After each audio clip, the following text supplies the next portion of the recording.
From aviation facts to cockpit confessions, this is where it all lands. It's time for Ask the Captain. All right, our first question this week is this. Ralph Strip Reports asks this question. Have you ever had, and in quotes, possible pilot deviation? I'll explain that in a minute. What happens when you call the number of shame? All right, the worst words any pilot can ever hear is when the ATC calls up and says, your call sign and possible pilot deviation, write down this number. Let me know when you're ready to write down the number. That means you've screwed something up and you did something you shouldn't have done, and you're going to have to get on the ground and make the call of shame, as he's referring to it here. Fortunately, I've never had that happen to me. I have heard it happen over the radio to other pilots. I've got a little time to go in the commercial piloting world, and fingers crossed, I never have to write down a telephone number and call. But that's, no pilot wants to hear that. It's great. It's a great question. All right. Fancy that cookies. Fancy that cookies. I like that. Hey, Steve, have you ever experienced hard landings or bounce landings? Hello from North Carolina. Excuse me? You're talking to Captain Steeve. Captain Steeve, who always has smooth landings. Now, have I heard of pilots that have had hard landings or bounce landings? I've probably known a few guys over in the day. I wouldn't name names. Actually, one of the things we do in the simulator is a bounced landing.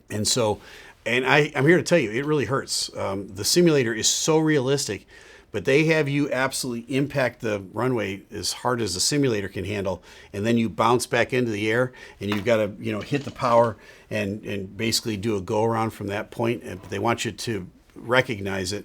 And the first time I did it in the simulator, my back was out for about a week. That's no kidding. It was pretty bad. All right, next question is from Randy Silva.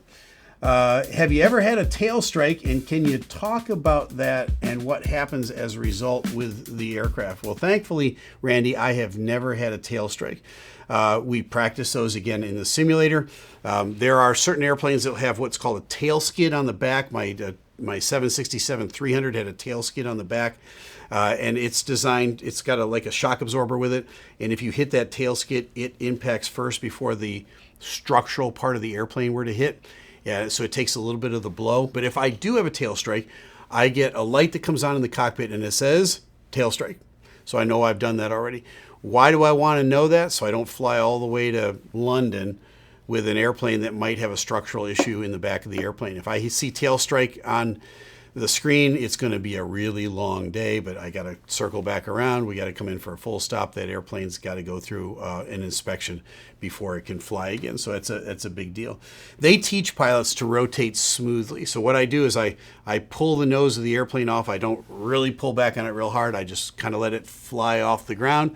And once I get going a little bit, and you'll notice that from the back, the airplane kind of pulls off gently, and then it'll go a lot steeper. That's after we're 30 or 40 feet into the air already, and we won't have a tail strike. All right, next question is this. It's from MSO Kevitz. Captain Steve, what branch of military were you in? I assume Navy or Air Force. Well, that's pretty good because 90% of the military pilots come from the Navy or the Air Force. The Army puts out some pilots, but mostly helicopter pilots, and then the Marine Corps has both fixed wing and helicopter pilots as well. And let me shout out to the Marine Corps. I hate to say this as a Navy guy, but the Marine pilots are extraordinarily good because they have so few pilot spots that they only pick the best of the best. I was in the Navy. I flew the P-3 Orion from 1985 to about 2001. I got about 3,500 hours of flight time in the P-3 Orion. I was an instructor pilot on that airplane. And I flew the King Air for the Navy, and I flew a T-34 Charlie. Loved all of those airplanes. Wish I could go back and fly them again. But thanks for your question, and that's my military background. Aviator Supreme. Mr. Supreme. What was the best flight training moment of your career? Best flight training moment of my career?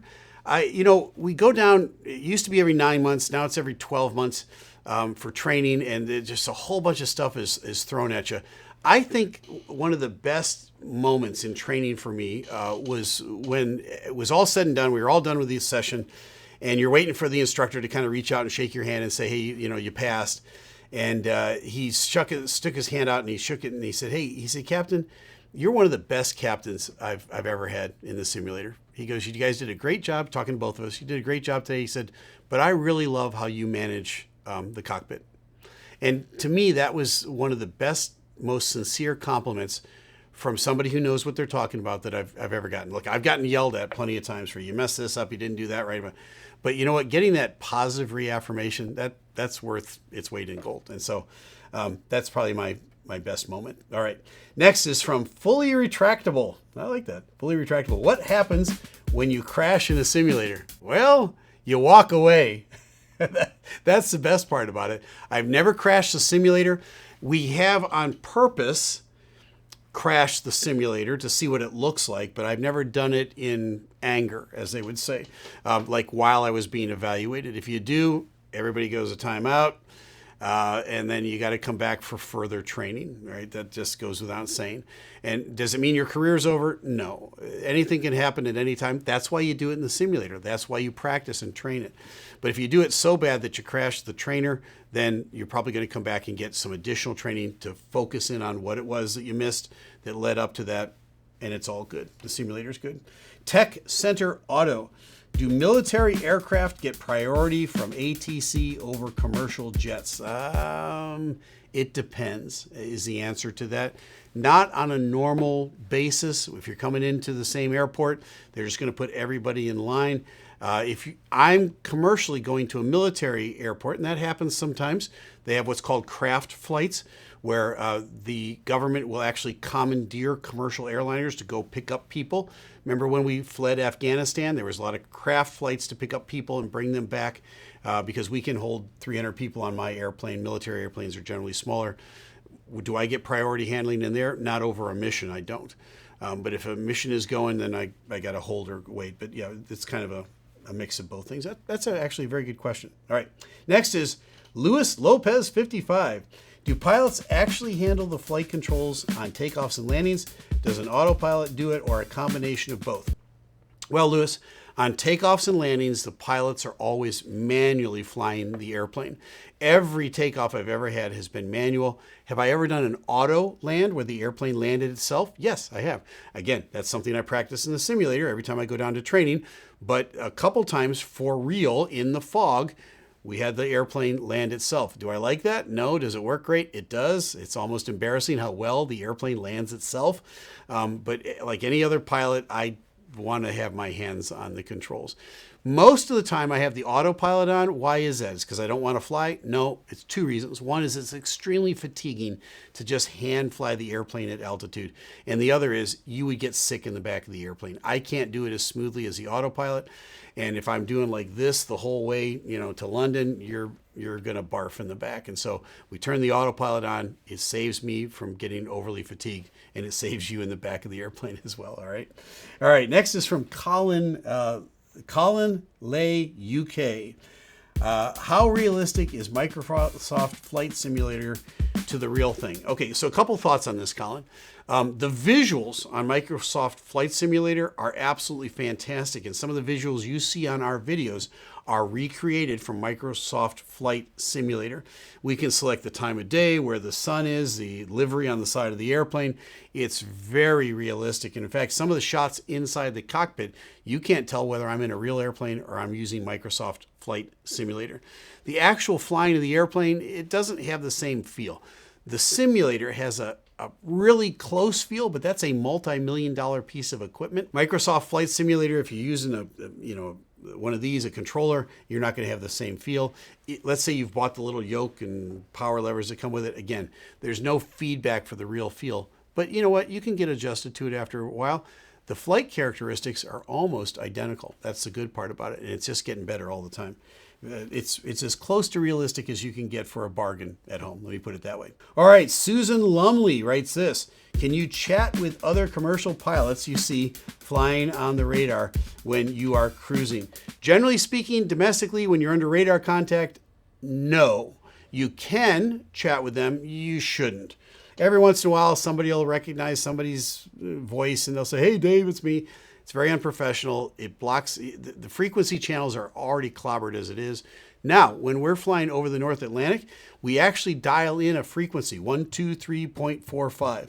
123.45 is basically airplane common as you're crossing the North Atlantic and the Pacific, and pilots are encouraged to talk to one another on those routes. And you'll hear the French guys talking to the French guys, the German guys are speaking German, the English guys are talking to one another. But many times you can pass on weather reports, ride reports, any sort of stuff like that that's pertinent to another airplane that might be behind you. And so it's very useful and helpful. So yeah, we do that all the time, but it's always crossing the pond. Yeah, good one. Next is Desert Dave.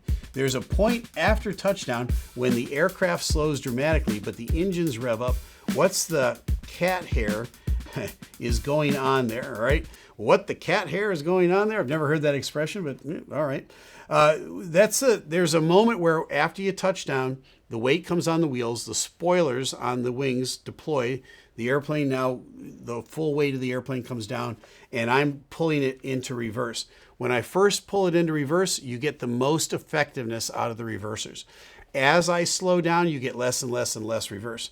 And basically what happens, especially on my airplane, the 777, it's the back of the engine slides back, and the forced air in reverse comes out the side, creating kind of like a wall of air. There are some older airplanes, Super 80s, DC-9s, where they had a mechanism that came around the back of the jet engine, and it would force the thrust out of the back this way.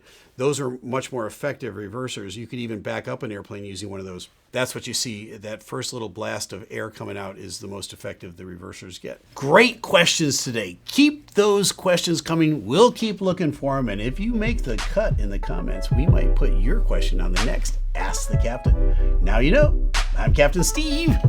Fly safe.